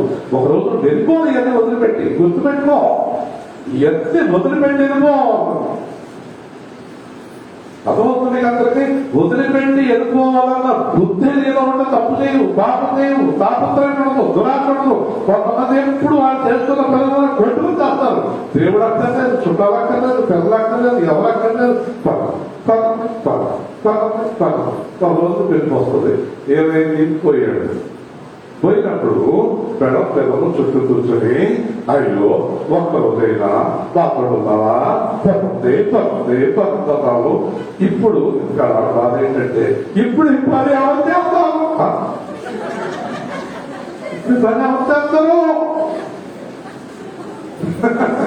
నేనేమో మూడు పోయడం నేర్చుకుంటుంటే ఆవిడేమో ఈ కాడికి డబ్బులు ఎవరు చేస్తాను నేర్చుకున్నాడు. వేషధారుడు అప్పుడు కొట్టుకు వస్తుంటే పొడి కూడా కొందరు మా ఆయన చేస్తారని పని ఎవరు చేయలేదు.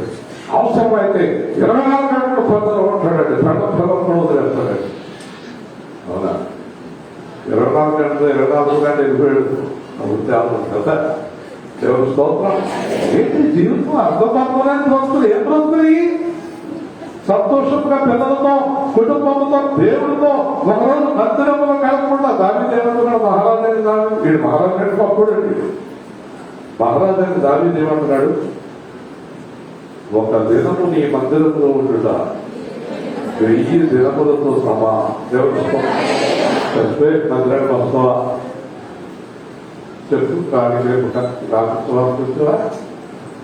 చచ్చిపోయాక మందిరానికి వస్తావా? లేదా ఎవరైనా చచ్చిపోయి మందిరానికి వస్తామో వాళ్ళు వేసుకుంటారు. మీరు వచ్చే అప్పుడు వెళ్ళిపోతారు. చచ్చిపోయిన ఎవరైనా మందిరంలో చూస్తుంటే ఎవరు వస్తారు? నేనేదో కొంచెం ధైర్యంగా ప్రభు అదేదో ఉంటామేమో కానీ మిమ్మల్ని అందరూ మొత్తం పారిపోతాం. మీరుంటే ఉండాలి ఏమో. అవునా? బతుకుండగా మందిరం మానేస్తామే, బతుకుండగా మందిరం మానేస్తామే.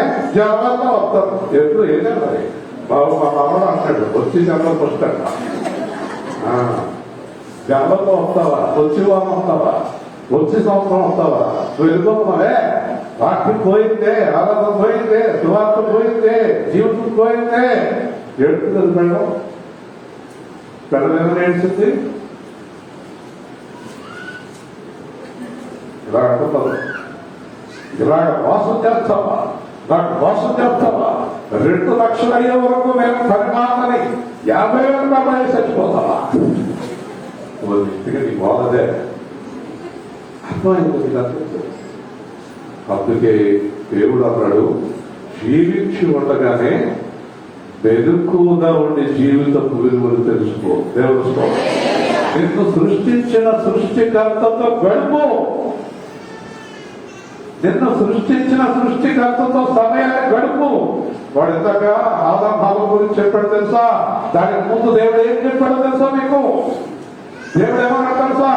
ఆదాము హవ్వను సృజించి గొప్ప తోటను సృజించి, తోటలో రకరకాల పళ్ళు, సెలయేళ్ళు, గమళ్ళు, వస్తమైన జంతువులు అన్ని పెట్టి ఇద్దరిని కేకేసి ఇద్దరితో ఏమన్నా తెలుసా? మీ ఇద్దరు హాయిగా ఉండండి, ఏమీ కష్టపడలేదు, పళ్ళు తినండి, హాయిగా ఉండండి, పేదలు కనండి, హాయిగా ఉండండి. కానీ ఒక కండిషన్ ఏంటంటే అడిగారు, రోజు సాయంత్రం పాటు 5ంటికి నేను వస్తాను, 1 గంట నాతో సరదాగా గడపడ్డాను. దేవుడు అంటే అడిగాడు, ఈరోజు దేవుడిని అదే అంటున్నాడు, నాతో గడుపు, నాతో సంతోషంగా ఉంటూ, నా ప్రార్థనలో గడుపు, నా పాఠంతో గడుపు, నా మందిరంలో గడుపు, నా విశ్వాసంలో గడుపు, నాకు రోజు మీతో ఉండడం ఇష్టం అని దేవుడు అడుగుతుంటే, మీతో నాకు ఇష్టం లేదు, మీతో నాకు ఇష్టం లేదు, నాకు ఇష్టమైంది ఇది ఇది ఏది ఇది ఏమైనా ఎవరు లేదు. ఒకరి దగ్గర 4 డేస్ చేయగలం, 2 డేస్ చేయగలం ఉన్నాయి. ఏంటి చెయ్యమంటే సంవత్సరం చూడండి. దేవుడు స్తోత్రం. పిల్లలు కూడా అదే పని, ఎవరితో మాట్లాడుతుంది, ఎవరితో ఆడుకోవడం లేదు. ఇదివరకు పూర్వం తల్లిదండ్రులు పిల్లలు ఆడుకునేవారు. ఆడుకునేవారు కదా. ఏమాడాడు చెప్పండి. ఏరుగాట, గుర్రమాట, రకరకాల ఆడటం. ఏరుగాట అంటే ఈ ముసలోడు కొడుకునేవాడు ఇలాగా, ఈ పిల్లడు ఈ పిల్ల ఎక్కేవాడు. ఎక్కి ఏరుగా అమ్మాయి ఏడుగు అని పిల్లలు పెద్దవాడు ఆడుకునేవాడు. ఈ ఏరుగేమో అడవులో తిరుగుతుంది. వీడు ఎక్కడో తిరుగుతాడు. ఈ మామూలు తాతగా తాతవాడు వీడికి కాదు. వీడు ఒకవేళ పిల్లడు వెళ్ళి తాత ఏరుగాట ఆడుతా ఏరుగాట అనేది నాకు కూడా బాగుంటాయి. ఇక్కడ ఎంతమంది అమ్మమ్మలు తాతలు ఏరుగాట ఆడుతున్నారు వేసినారు. ఎంత ఏరుగాడికి బాగుంటామని ఎక్కించుకుంటారా? నాకు ఖాళీ ఉండవు. పోతే ఆవిడ గారు ఎక్కించుకుంటారా? ఏరుగాట ఆడుతున్నారా? ఆడతారు కదా. ఇప్పుడు గోపాలపురం నుంచి వచ్చాడు ఆయన. ఏరుగాట బలం ఏరులాగా అయిపోయింది. ఎక్కితే ఆయన కింద పోతుంది కదా. ఏముంది ఆ సంతోషం? ఏముంది? దేవుడు అడిగింది ఏంటి? ఎంత తోట ఇచ్చి ఇన్ని ఇచ్చి రోజు సాయంత్రం పాటు సరదాగా మాట్లాడుకుంటాం. మీకు తెలుసా యోహాను సువార్త 15 ఏమంటున్నాడు? మీరు నాకు స్నేహితులై ఉండండి. దేవుడు అబ్రహాముకి దేవుడు స్నేహితుడంట. దేవుడు స్నేహం చేయాలని ఇష్టపడుతున్నాడు. నీతోటి నాతోటి దేవుడు స్నేహం చేయాలని. యోహాను సువార్త 1వ అధ్యాయంలో యోహాను అంటాడు, మన సహవాసం అయితే తండ్రితోనూ ఆయన కుమారుడైన యేసుక్రీస్తుతో కూడా ఉన్నది. హల్లెలూయా. God wants friendship with you. దేవుడు నీతో స్నేహం చేయాలంటే నీకు నాకు ఖాళీ లేదు, నాకు ఖాళీ లేదు, నాకు చాలా పనులు ఉన్నాయి, నాకు చాలా పనులు ఉన్నాయి, విస్తారమైన పనులు ఉన్నాయి. ఆ పనుల్లోనే నీ ప్రాణం వెళ్ళిపోతుంది. దేవుడు ఆ డబ్బుతోటే నీ ప్రాణం పోయింది. ఈ రోజున భార్య భర్తలకి, తల్లిదండ్రులకి, తాత మామలకి, పెద్దోడికి, చిన్నోడికి వల్ల బంధం. ఈ రోజున బంధం ఒకటే, అది డబ్బు తప్ప ప్రేమ అనేది లేదు. దేవుడితో బంధాలు లేవు, ప్రేమలు లేవు, ప్రేమలు లేవు. భర్త బ్యాగ్ అడుగులు వచ్చాడు, స్నానానికి వెళ్ళాడు. లోపల భార్య లోపలికి వెళ్ళి ఆ బ్యాగ్ ఎలా తిప్పి తెగతిప్పేస్తుంది. స్నానం చేసి వచ్చాడు. ఏంటి అలా తిప్పేస్తున్నాం అంటే బ్యాగ్ తీద్దామంటే కప్పలు నాకు ఎవరే నేను తీస్తాను. భర్త చిక్కిపోయాడా, ఆరోగ్యంగా ఉన్నాడా, ఎలా ఉన్నావు భర్తనే అని అడుగుతూ మానేసి, వాడి భోజనం పెడుతూ మానేసి, వాడి కాఫీ ఎత్తు మానేసి అది బ్యాగ్.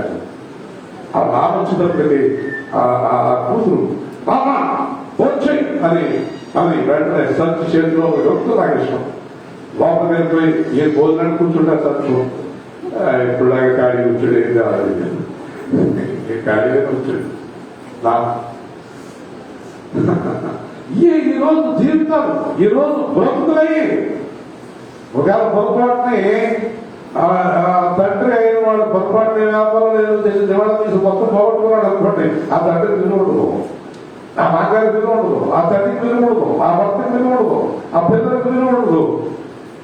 డబ్బును బట్టి విలువ. నీ దగ్గర ధనం ఉంటే నిన్ను మావాడని అంటారు, నీ లోపల ఉంటే మావాడని అంటారు.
పేపర్ చూడు, టీవీ చూడు, లోకాన్ని చూడు, వ్యాధులు వచ్చేస్తున్నాయి, భయంకరమైన వ్యాధులు వచ్చేస్తున్నాయి. కరోనా తగ్గలేదు, టీకా పనిచేయట్లేదు, ఏమి పని అవ్వట్లేదు. మళ్ళీ కొత్త వింత వ్యాధి, అది ఏదో ప్రారంభమైంది, నెలలో వచ్చింది, కోడ వచ్చింది. ఇప్పుడు నాకు నిన్న చెప్తున్నారు, రాణిని కూడా ప్రవేశించింది. రోగాలు వచ్చేస్తున్నాయి, ఒక దాంట్లో వ్యాధి వచ్చేస్తుంది. నీళ్ళన్నీ కలుషితం అయిపోయింది, కూరగాయలు కలుషితం అయిపోయింది, నీరు కలుషితం అయిపోయింది, నూనె కలుషితం అయిపోయింది, తినేదంతా కలుషితం అయిపోయింది. ఎలా అంటావో తెలీదు. నేను చెప్పదలుచుకున్నది ఏంటంటే, వెనక్కువ కలిగి దేవుడితో సహవాసాన్ని తెచ్చుకో. దేవుడితో ఎక్కువగా గడుపు. వెళ్ళిపోవాలి, టైం అయిపోతుంది. కాలం నెరిగి నిద్ర మేలుకున్న సమయం అయిందని తెలుసుకుని రక్షణకు సమీపంగా ఉన్నదని తెలుసుకో.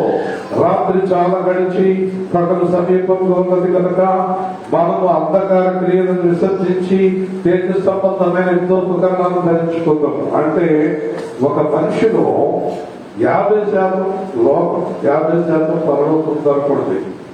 ఆ మనిషి ఏం చేయాలంటే మళ్ళీ 10% దేవుడికి పెంచుకోవాలి, మళ్ళీ 10% పెంచుకోవాలి, మళ్ళీ 10% పెంచుకోవాలి. ఒక రోజుకి ఆ విశ్వాసం ఏమైపోవాలంటే 100% దేవుడికి వచ్చేయాలి. మొత్తం దేవుడి మీద ఆధారపడిపోవాలి, దేవుడికి దగ్గర అయిపోవాలి. అది అంధకార క్రియలు విసర్జించి లోక సంబంధమైన ఆసక్తి నుంచి విడుదల పొంది మా అమ్మ, మా నాన్న, మా అబ్బాయి, మా పిల్లలు కట్టింది నా జీవితంలో మానేసి దేవుడి కొరకు సిద్ధపడే జీవితంలోకి మేము రావాలి. ఎందుకంటే యేసుక్రీస్తు రాకడ చాలా సమీపంలో ఉన్నది. ఇవన్నీ వెళ్ళిపోతాయి, ఇవన్నీ ఏమి ఉండవు. దేవుడు అన్నాడు, పూర్వం 6 రోజులు మీరు పనులు చేసుకుని 1 రోజు నాతో గడపండి అన్నాడు. ఇప్పుడు 1 రోజు కాదు, 1 గంట గడప కష్టమైపోయింది దేవుడితోటి.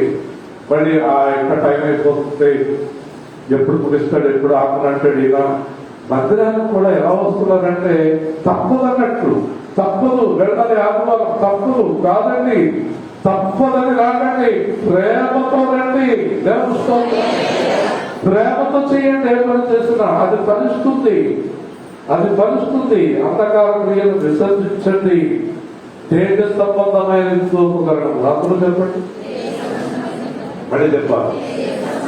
తేజ సంబంధమైన ఉపకరణాలు అంటే ఇప్పుడు సమయం లేదు కానీ మీకు చెప్తాను, ముఖ్యమైన విషయాలు చెప్తాను. ప్రార్థన, విశ్వాసం, వాక్యం, పరిశుద్ధత. చెప్పండి, పరిశుద్ధత. ఇది ధరించుకోండి, ఇది ధరించుకోండి. ప్రార్థనలో ఉండండి, విశ్వాసంలో ఉండండి, వాక్యంలో ఉండండి, పరిశుద్ధులై ఉండండి. అది మీకు కవచం కింద ఉపయోగపడుతుంది. అప్పుడు దయ్యం మీ దగ్గరికి రాదు, దెయ్యం మీ దగ్గరికి రాదు, దుష్టుడు మీ దగ్గరికి రాడు, దుష్టుడు మిమ్మల్ని ఏం చేయలేడు. మీ చుట్టూ కవచం ఉంది, మిమ్మల్ని ఏం చేయలేడు, మిమ్మల్ని ఏం చేయలేడు. ఇందాక అతను వాక్యం చెప్తుంటే నాకు అనిపించేది ఒకటే, అవును దేవుడి కంటే సాతాను మీద విశ్వాసం పెరిగిందన్న పాటలో ఒక లోతైన సత్యం ఉంటుంది. ఆ సత్యం ఏంటంటే దేవుడు పెట్టినటువంటి పళ్ళన్నింటిలోకి అందమైన చెట్టు పండు. అది సాతాను నెగ్గడానికి కారణం, దేవుడిని వదలడానికి కారణం ఆ పండు, ఆ పండు. ఈ రోజున విశ్వాసులు, పాస్టర్లు చాలా మంది పాడైపోవడానికి కారణం సాతాను. దేవుడు పెట్టిన ఆకర్షణ, దేవుడు పెట్టాడు ఆ పండు, కానీ దేవుడు వద్దన్నాడు. ఈ లోకం దేవుడి వల్ల కలిగింది, కానీ లోకం పాడైపోయింది. కానీ దేవుడు వలన కలిగిన లోకాన్ని దేవుడు ప్రేమించుందంటున్నాడు. ఎందుకు ప్రేమించుందంటున్నాడు బాగా అర్థం చేసుకోండి. దేవుడు లోకాన్ని ప్రేమించాడని వాక్యంలో ఉంటాయి, కానీ దేవుడు మనల్ని లోకాన్ని ప్రేమించుందంటున్నాడు. అంటే దేవుడు లోకాన్ని ప్రేమించినా ప్రత్యేకంగా ఉండగలడు. నువ్వు లోకాన్ని ప్రేమించిన దాంట్లో ఒలిగిపోతావు, నువ్వు ఒలిగిపోతావు, అక్కడే నువ్వు పాడైపోతున్నావు. అందుకే మీరు లోకాన్ని, లోకంలో ఉండే వాటిని ప్రేమించవద్దు అంటున్నాడు. అక్కడ ఏమవుతుందంటే ఒకసారి ఆలోచించండి, దేవుడి మాట కన్నా, దేవుడి ప్రార్థన కన్నా, దేవుడి విశ్వాసం కన్నా మనకి ఆ పట్టు చాలా అర్థంగా కనిపిస్తుంది. మనసులో ఏముందంటే ఆ పట్టు తినకుండా నా జీవితం ఎందుకు, ఆ అనుభవం లేకుండా నా జీవితం ఎందుకు, ఆ సంతోషం లేకుండా నా జీవితం ఎందుకు, నువ్వు సంతోషించలేదా, అందరికీ సంతోషం లేదా, ఏదెందుకు సంతోషించకూడదు అనుకునేటప్పటికీ అపవాదం వచ్చి అవును దేవుడు చూసావా ఇన్ని సంతోషాలు ఎదుర్కొంటూ ఉంటే నేను సంతోషించొద్దంటున్నాడు. అంత వెంటనే నీ హృదయానికి అప్పుడు అవును నేను ఈ పని చేసేయాలి అని అనుకుని పాపము పెట్టుకుంటున్నాం. దేవుడు ఇష్టం. ఒక విషయం గుర్తుపెట్టుకున్నాం, మీరు గుర్తుపెట్టుకున్నాం. దేవుడు ఏమంటున్నాడంటే ప్రభువు నందు ఆనందించుడి, ప్రభువు నందు ఆనందించుడి. దేవుడు ఇష్టం. అంటే గుర్తుపెట్టుకోండి, దేవుడిచ్చే ఐశ్వర్యం, దేవుడిచ్చిన ఉద్యోగం, దేవుడిచ్చిన భార్య, దేవుడిచ్చిన పిల్లలు, దేవుడిచ్చిన శరీరం, దేవుడిచ్చిన మనసు, దేవుడిచ్చిన ఆత్మ, దేవుడిచ్చిన ఎత్తు, దేవుడిచ్చిన ఆహారం, దేవుడిచ్చిన దాని ఎంత సంతోషించు, దేవుడు ఇబ్బంది వాటి వరకు చూడదు. దేవుడి ఇబ్బంది నువ్వు చూడదు. ఎలా చెప్పనా బాగా అర్థం చేసుకో. నీకు ఒక భార్యను ఇచ్చాడు, నీకు ఒక ఇల్లు ఇచ్చాడు, నీకు ఒక పని ఇచ్చాడు, నీకు కొంత డబ్బు ఇచ్చాడు, నీకు పిల్లలు ఇచ్చాడు, దాంట్లో ఆనందించు. ఆయనతో కూడా నీకు ఇంట్లో కూడా నీకు ఆడలో నీ దగ్గరికి వచ్చారు, ఆడ నీ దగ్గరికి వచ్చారు, ఆడ పొలం నీ దగ్గరికి వచ్చారు, ఆడ వేడ వాళ్ళు అయిపోవాలి, లాభాలు అయిపోవాలి, ఆడ అన్ని వాళ్ళు అయిపోవాలని దురాశ నీకు. నీకిచ్చిన దానితో ఇంకా నేను కష్టపడి చెప్తాను. మీరు ఆలోచించండి, ఒక మనిషి రోజుకి ఇక్కడ ఉన్న వాళ్ళు ఎవరైనా కేజీ బియ్యం తినేవాడు తెలిసినప్పుడు కేజీ బియ్యం తింటారా? కేజీ తింటారు, అర కేజీ కష్టం, పావు కేజీ కొంత ట్రై చేయొచ్చు కదా. లెక్కేసుకోండి, ఇంటికి రోజుకి పావు కేజీ బియ్యం, నెల కేజీ బియ్యం, 365 రోజులు కేజీ బియ్యం. నువ్వు 77 అంటే 70 ఇంటూ 365 పావు కేజీ చేసి లెక్కేసుకో. వస్త్రాలు ఎన్ని కావాలి, నీకు ఎన్ని వస్త్రాలు కావాలి, ఎంత వస్త్రం కావాలి లెక్కేసుకో. దేవుడు అన్నాడు అన్న వస్త్రములు గలవారమై. దేవుడు అన్నము వస్త్రం ఈ రెండు నీకు ఉన్నాయనుకో, లెక్కేసుకో. దీనికి కొంచెం కొద్ది లెక్కేసుకో. అర్థమవుతుందా? ఈ ప్రపంచం అంతా కదా అన్నము వస్త్రం పట్టుకే ఆస్తి కనుక ఈ ప్రపంచంలో దరిద్రమే లేదు. దేవుడు హల్లెలూయా. అలా అన్నంతా మైండ్కి వచ్చారు, అక్కవాళ్ళన్నీ మైండ్కి వచ్చారు, అడ్డంతా మైండ్కి వచ్చారు, అయితే మాకు వచ్చారు. సత్తావా తిని సత్తావా? వీళ్ళు చాలా మంది చూడండి, కొద్దిగా ఎక్కువ తిని ఏం చేస్తారు? 15 రూపాయలు రూపాయల గ్యాస్ రూపాయలు వేరు కొద్దిగా నువ్వు తినడం కన్నా ఎక్కువ తిన్నామంటే ఇది వరకు ఏం చేసేవాళ్ళు? ఎప్పుడైనా నెలకు ఒక రోజు అరగలేదంటే పెట్టేసుకున్నారు. ఇప్పుడు రోజు పొద్దున్న వేసినట్టే గ్యాస్ రూపాయలు. ఎందుకంటే ఎదుట ఎలాంటి భయంకరమైన స్థితిలో మనం చూడండి, మనం ఎలాంటి భయంకరమైన స్థితిలో మనం చూడండి. ఒక మనిషి తన జీవితాన్ని క్యాలిక్యులేట్ చేసుకుంటే దేవుడు నీకు ఆహారం వస్త్రం, నువ్వు పుట్టకముందే నీ జీవితాంతానికి సరిపడా ఆహారం వస్త్రాలు ఎప్పుడు ఇచ్చేసాడు దేవుడు. హల్లెలూయా. దురాశ దురాశ దురాశ దురాశ దురాశ దురాశ దురాశ దురాశ దురాశ దురాశ ధనాపేక్ష, కీడులకు పోం, నష్టాలకు పోం, కష్టాలకు పోం. ఓకే, అందుచేత మీరు యుద్ధోపకరణాలు ధరించుకొని అల్లరితో కూడిన ఆటపాటలు జాగ్రత్త. అల్లరితో కూడిన ఆటపాటలు, పరిశుద్ధమైన ఆటపాటలు కాదు.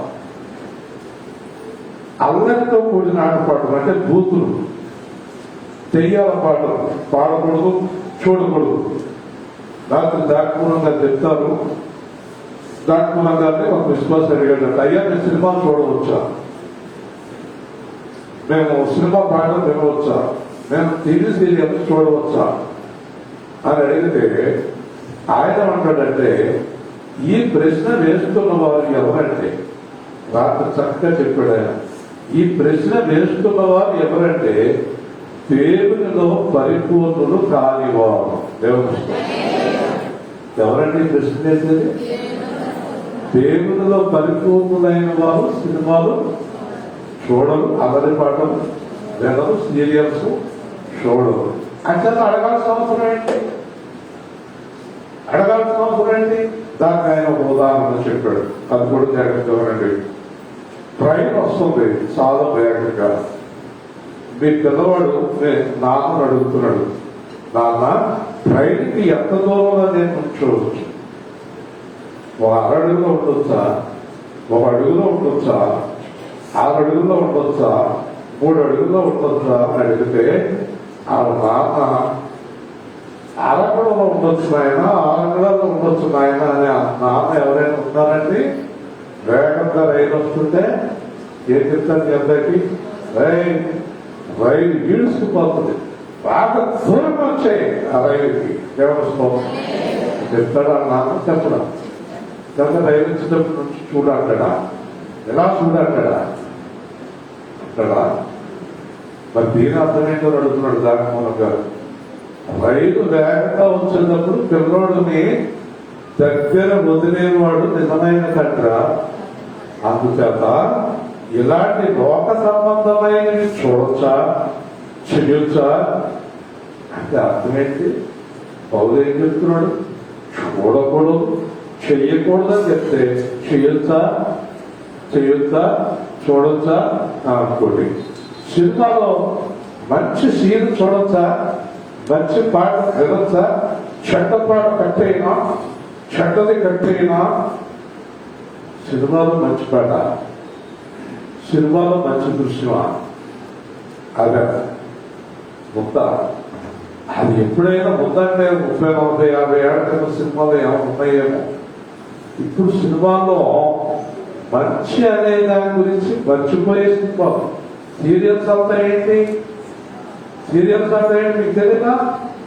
ప్రతి ఇంట్లోనే ఆడవాళ్ళు ఆ కోడల్ని, ఆ మనవరాల్ని, ఆడనే చంపేసి సీరియల్స్. ఇప్పుడు సీరియల్స్ అంతా ఆడవాళ్ళే కాదు, రౌడీని ఆడవాళ్ళు పంచుకుంటారు. ఆ రౌడీని ఆడవాళ్ళు అందరూ కూడా అయ్యే కదా సీరియల్స్. అవి చూస్తే ఏం చేసుకుంటారు చెప్పండి? మీకు వ్యతిరేకంగా ఉన్న వారిని ఎలా చంపవచ్చు ప్లాన్ వేసుకుంటారా? అది చూడకూడదు, అది చేయకూడదు. అల్లరితో కూడిన ఆట పాటలు, మత్తు, కామ విలాసాలు, పోకిరి చర్చలు లేక, కలహములు, మత్సరము లేక, దెబ్బలాడటం, క్రీస్తులో ఉండే ఇద్దరు దెబ్బలాడుకోవడం, క్రీస్తులో ఉండే ఇద్దరు ఒకరినొకరు ద్వేషించుకోవడం, క్రీస్తులో ఉండేవారు ఒకరినొకరు హింసించుకోవడం అనేది ఉండకూడదు. దేవుని స్తోత్రం. మరి దేవుడు చెప్పి పాఠం వినండి. పగటి ఎందు నడుచుకున్నట్లు మర్యాదగా నడుచుకుంటూ మనమందరం కూడా వెలుగు సంబంధులం, పగటి సంబంధులం. దేవుని స్తోత్రం. హల్లెలూయా. మనమందరం ఏ సంబంధం అండి? పాపములకు విరోధులం. మనం పాపానికి శత్రువు. పాపం ఒప్పుకోకూడదు. మనం పాపం వల్ల వస్తే జీవితం మరణం. అంతకన్నా చెప్తున్నాడు. పాపం దేవుడికి నీకు ఏ కార్యం చేయాలన్న అర్థం. ఓకే. పెట్టుకు ప్రభు అయిన యేసుక్రీస్తును ధరించుకునే వారై. హల్లెలూయా. ఎవరు ధరించుకోవాలి? మీరు బాప్తిస్మమందు యేసుక్రీస్తుని ధరించుకుని ఉన్నారు. మీకు ముగించే ముందు చెప్తున్నాను చాలా ముఖ్యమైన మాట. మీరు కళ్ళు మూసుకునేటప్పటికీ మీకు ఎదురుగా ఉన్న వాళ్ళు యేసుక్రీస్తు ధరిస్తారు. వారి మాట యేసుక్రీస్తులా ఉండాలి, వారి ప్రవర్తన యేసుక్రీస్తులా ఉండాలి, వారి నడవడికి యేసుక్రీస్తులా ఉండాలి. సంఘం అంతా యేసుక్రీస్తుని కోరి నడవాలి. నువ్వు యేసుక్రీస్తు లేకున్నప్పుడు నీ దగ్గర ఉండేవాడు ధైర్యంగా ఉంటారు. యేసుక్రీస్తు మోసం చేస్తాడా, అబద్ధం ఆడతాడా, పాపం చేస్తాడా, యేసుక్రీస్తు వర్తిస్తాడా, వదిలిపెడతాడా? దేవుని స్తోత్రం. యేసుక్రీస్తునకు కలిగిన హృదయం కలిగి ఉంటే దేవుడు నిన్ను చూస్తున్నప్పుడు నీలో దేవుడికి యేసుక్రీస్తు కనిపిస్తాడు. హల్లెలూయా. దేవుడు పౌలు చూస్తే ఎవరు కనిపిస్తారు చెప్పాలి? పౌలు కనిపిస్తాడండి, యేసుక్రీస్తు కనిపిస్తాడండి. అర్థమవుతుందండి? ఇక్కడ యేసుక్రీస్తును ధరించుకొని శరీరేచ్ఛను నెరవేర్చుకొనుటకు శరీర విషయమై ఆలోచన చేసుకొనకుడి. శరీర సంబంధులే పాపములు పడతాడు, ఆత్మ సంబంధులు పాపములు పడరు. శరీరం గురించే ఈ ఆశ లేదు. శరీరమే వీళ్ళ జీవితం, డబ్బే వీళ్ళ జీవితం, తిండే వీళ్ళ జీవితం, కామమే వీళ్ళ జీవితం, లోకమే వీళ్ళ జీవితం. ఇట్టి వారు దేవుని రాజ్యములకు అర్హులు కాదు. శరీర సంబంధులు దేవుని రాజ్యములకు అర్హులు కారు. హల్లెలూయా. తండ్రి ఆయనే, తండ్రి ఆయనే, తండ్రి ఆయనే,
పేదవాయనం వల్ల శారీరము సాత్వికు వీళ్ళందరూ బాగా ఆయన చెప్తారు అనుకుంటారు. పేద అభ్యర్థి ఆయన నిలబడుతున్నాం. ఓకే, మంచి అందరూ ప్రార్థన చేసుకుంటాం. విధాన సంకర వాక్యాలు, విధాన విశ్వాసం, క్రీస్తుని ధరించుకుని క్రీస్తులాగా నడుచుకుని క్రీస్తు ప్రభుత్వ బాధులమై క్రీస్తు రక్షణలో సాగుతూ లోకాన్ని ప్రేమించక, లోకంలో ఉండేవాడు ప్రేమించక, లోకాశను విడనాడి పరిశుద్ధాత్మ శక్తితో మనందరం దేవుని రాజ్యం కొరకు ప్రేమించేవారుగా, దేవుని రాజ్యం కొరకు పాటుపడేవారుగా, మంచి సువార్థికులుగా, మంచి సంఘముగా మీ ప్రాంతాల్లో, మీ జీవితాల్లో యేసుక్రీస్తుని చూపించేవారుగా మీరు ఉండాలని మనం ప్రార్థన చేద్దాం.